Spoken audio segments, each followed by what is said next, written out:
On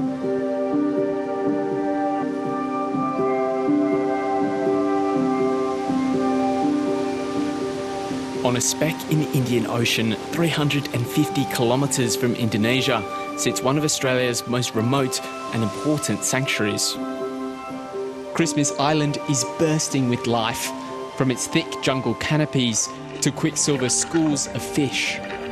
Some of the creatures here are found nowhere else in the world, but intruders have stalked this paradise for more than 150 years. 63% of Christmas Island is National Park.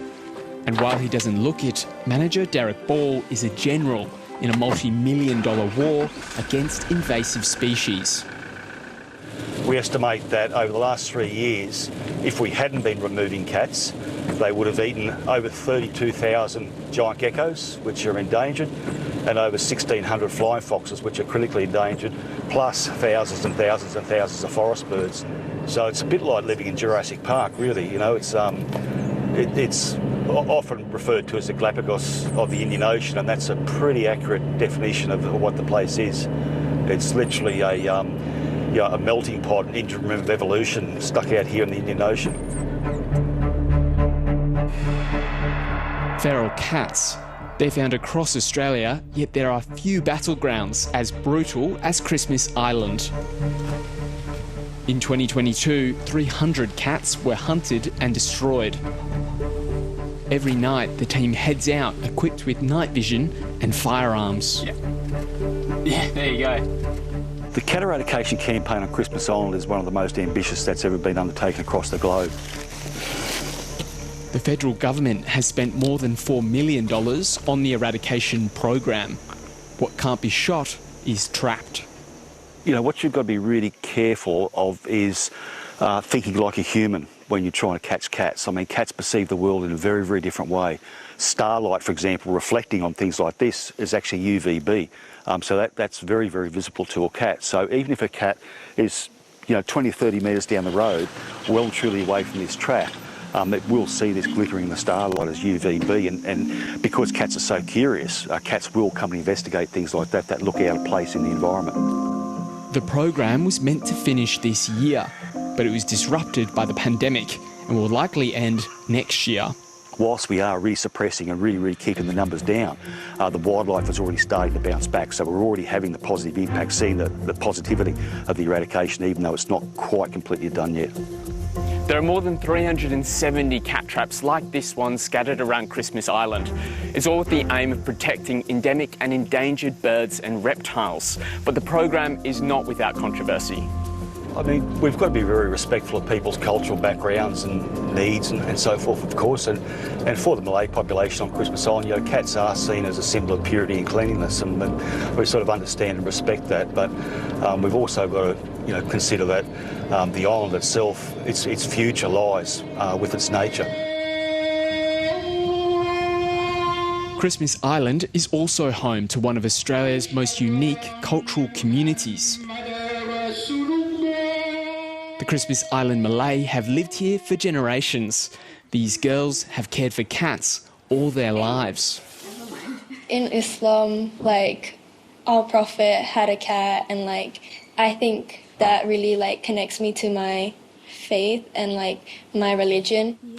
On the island, pets need to be registered, chipped and desexed. No new cats can be brought in the hope that the population, both feral and domestic, will eventually die out. Some feel that's unfair. When you go mainland and everyone has pets that they talk about, they have many pets, and we've just got birds and crabs. So it's just chickens. Everyone here has chickens. So it's having a cat, I would say, is having an actual pet. Ever since I got Malu, it was a change. Before, I don't know, Malu came out of nowhere. It was a gift from God, to be honest. There's no vet on Christmas Island. It's hard to ensure all cats are desexed.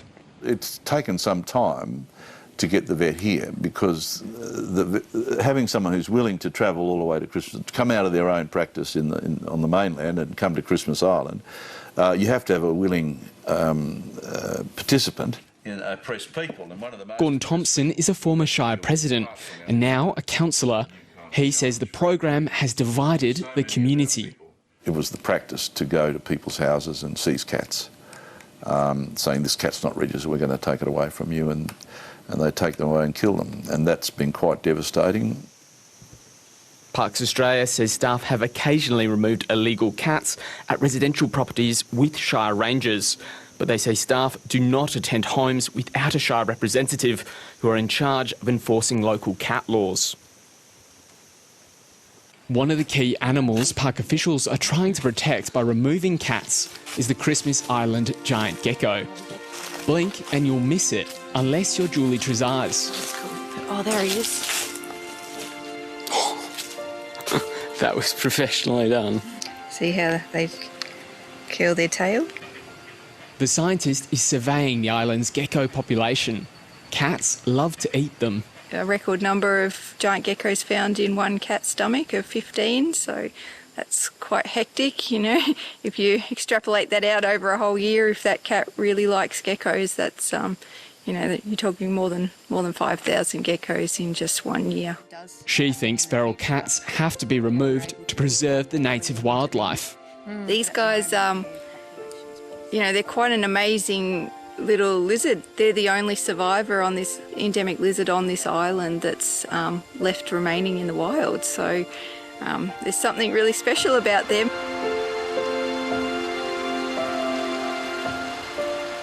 With dawn comes the rain. But birds, which are also under threat from cats, won't be kept from the skies.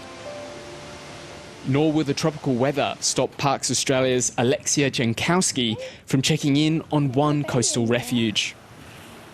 We've just finished our 2025 survey and we counted 340 nests with adults sitting on them, just in a short kind of 600 metre stretch along this coastline, which is like so encouraging. It basically means that the population have been able to really rebound after that impact from cats. Christmas Islanders are very, very lucky to see them because there's not many places you can go to get this close to an Indian Ocean red-tailed tropic bird.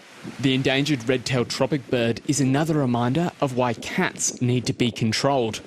Feral animals face total eradication on Christmas Island. That goal is practically impossible for mainland Australia. Yet the fight here offers a glimpse of what it takes and what can be gained. It's got like almost the white goes all the way around the back of its collar. So that's the largest of the frigate bird species, and it's the one that only breeds on Christmas Island. I'm lucky enough to live on an island, and one of the things with islands is you've got this closed kind of contained ecosystem where when a threat does come in from outside, an invasive species, it can cause a huge amount of damage in a short amount of time. But we have a lot of opportunity as well, because it's very difficult on the mainland to remove invasive threats altogether, but on an island it is possible. So I feel like we have an opportunity here to be kind of role models in accomplishing that.